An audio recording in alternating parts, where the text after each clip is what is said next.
पाकीज़गी नफ्स पे जिस दम नज़र गई, जहनों में खामनाई की सूरत उभर गई, और तस्बीह फ़ातिमा लिए उठा जो एक फ़कीह, तस्बीह फ़ातिमा लिए उठा जो एक फ़कीह, वो असलहों की फ़ौज बिना मारे मर गई। एहसान है हम अहले तशय्यो पे आपका, एहसान है हम अहले तशय्यो पे आपका, इस दौर के यजीदों की उम्मीद मर गई। बिस्मिल्लाहिर्रहमानिर्रहीम।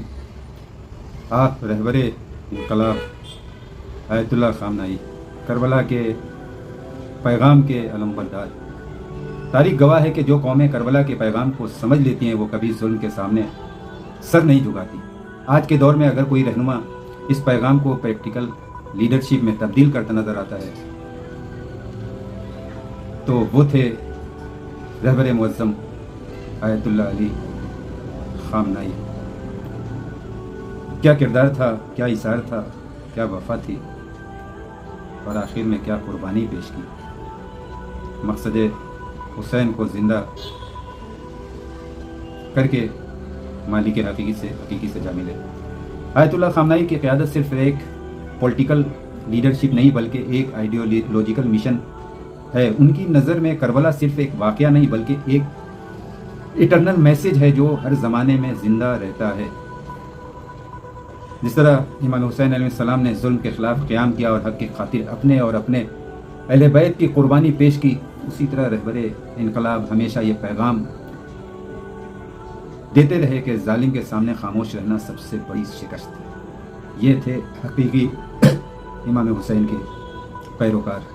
रहबर की नज़र में करबला का असल मकसद यही है कि हक़ की हिफाजत के लिए खड़े हो जाओ, बातिल के सामने झुकने से इनकार कर दो और अपने वतन, अपने दीन और अपनी इज्जत की हिफाजत करो।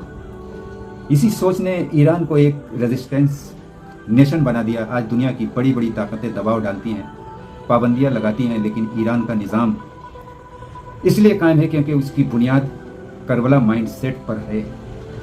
आयतुल्लाह खामनाई हमेशा कहते हैं कि अगर कौमों के दिलों में करबला की रूह जिंदा हो तो कोई सुपर पावर उन्हें गुलाम नहीं बना सकती। यही वजह है कि रहबरे इनकलाब का मुकाम सिर्फ ईरान तक महदूद नहीं बल्कि दुनिया भर के ऑपरेस्ट नेशन के लिए उम्मीद की अलामत बन चुका है। आज जब भी करबला का जिक्र होता है तो हमें याद आता है कि ये सिर्फ तारीख नहीं बल्कि एक लिविंग आइडियोलॉजी है, और इस आइडियोलॉजी को ज़िंदा रखने वाले रहनुमा है आयतुल्लाह और हमारे रहबर अली खामनाई। वक्त गुजर जाएगा, हालात बदल जाएंगे, लेकिन हक़ की आवाज़ और करबला के पैगाम को ज़िंदा रखने वाले ऐसे रहनुमा हमेशा तारीख़ और लोगों के हार्ट्स एंड माइंड्स में ज़िंदा रहेंगे। सलाम हो करबला के पैगाम पर, सलाम हो इमाम हुसैन की कुर्बानी पर, और सलाम हो उन रहनुमाओं पर जो उस पैगाम को दुनिया में ज़िंदा रखते हैं।